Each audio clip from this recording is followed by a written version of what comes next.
I'll bring that in and show it to you. Here's another one, though, that Zeno came up with. Zeno was another one who liked to poke holes in... Wait, Xena? Zeno. No relation to the Lucy Lawless character popular in the WB. Is that the door one? That's the door one we talked about last time, but Zeno, legend has it, was poking holes in Pythagoras' theories as well. Pythagoras thought math was cool.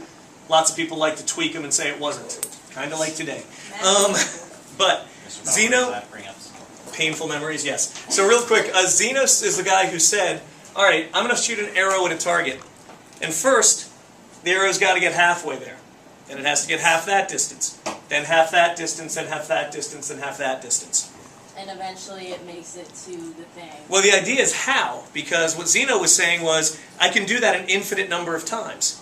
And if I have to cover an infinite number of distances, however small, how can I do that in a finite amount of time?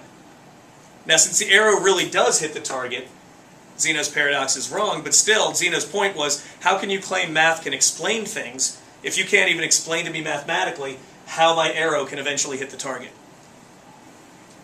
Sure. Oh, but so I think Pythagoras took a hit out on him, rather than argue with him. But wait, but you can explain it in math. Well, I'm about to in a different way, okay? Yeah, so go twice past it. Well, no, but there's like that... There's what's it called? Let me show you, real quick. Let me do my way first. There's a step thing in the graph. Yeah, let him. Asymptotes. No, steps. Right, we'll talk later. Okay, now, I enjoyed this conversation. I feel closer to you. A sub n equals Q. 1/2 Oh, I don't know. to the nth. Will this get me that ratio? What ratio? Yes. Okay. And will, another way to put this is by common ratio. Will this start at 1/2 and go to the 1/4? So I could also write it as sigma n equals 1/2 to the nth. If I want to do the sum, remember this will get me the series. I's. You're done with sigma. Yeah, to be consistent with your book, I should use I here and N there. Okay. Now remember the difference. Okay, remember the difference, guys. This just describes. Please don't make me have to edit. This just describes the series. This just means 1/2, 1/4, 1/8, 1/16, 1/32. This means add up 1/2 to 1/4 to 1/8 to 1/16, ... right? Nice.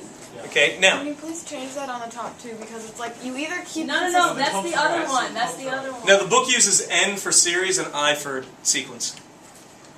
I'm just trying to be consistent with the book. It bothers me too. Now what Zeno was talking about is what happens when this bottom one goes to infinity. Okay, what happens when this goes to actually out to infinity? Now, luckily, actually this wasn't conclusive. Well, this wasn't. Let's find out.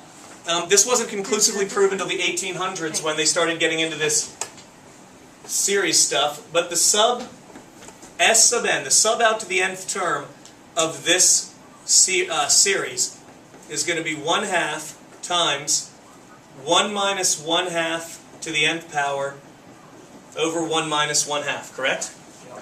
Now I'm not going to put in the infinity yet. Okay, I'm just going to work this out a little bit first. Well, so this is 1/2, 1 minus 1/2 to the n. 1 minus 1/2 is 1/2, right? This part down here? Okay, if I'm multiplying something by anything and a minute later I'm dividing by the same thing, what happens? 1. So this is just 1 minus... Noises always happen. Noises always happen. Okay, are you with me on the algebra so far?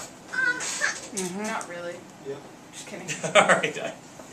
So now I'm going to do this. I'm going to go back to my Algebra 1 or Algebra 2 rules, and I'm going to distribute my exponent, which I may do to the top and bottom of a fraction.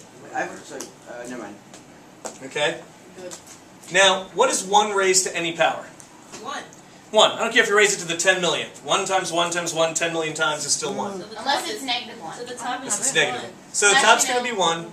Put it back in the So now we've written my sum, Stephen and Adina, as 1 minus 1 over 2 to the nth power.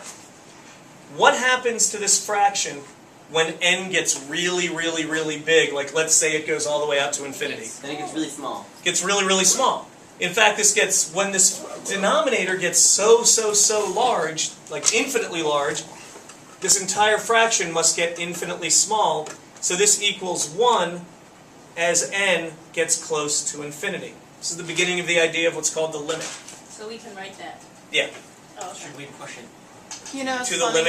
limit. Take it to the limit, Cody. The math that we do is so hard that simple things just escape me. Like, I was about to ask you why you just put away the 1 and like the n with the 1. Because yeah, I know, it's getting conceptually weird. So now, guys, just so you appreciate the significance here of this, Yes. okay? Problem posed before the birth of Christ. Problem solved in the 1800s. Okay, the You know, arrow that's- will really hit the target. If Jesus Yes. was, you know, A so amazing, superstar? he would have solved this for us. Ouch. I wasn't really inviting the Moses. Jewish. was way Okay, before guys, that. I wasn't really inviting the theological discussion, but the point is, I actually think of this because I'm always coming up with weird analogies as the infinite sock drawer theory.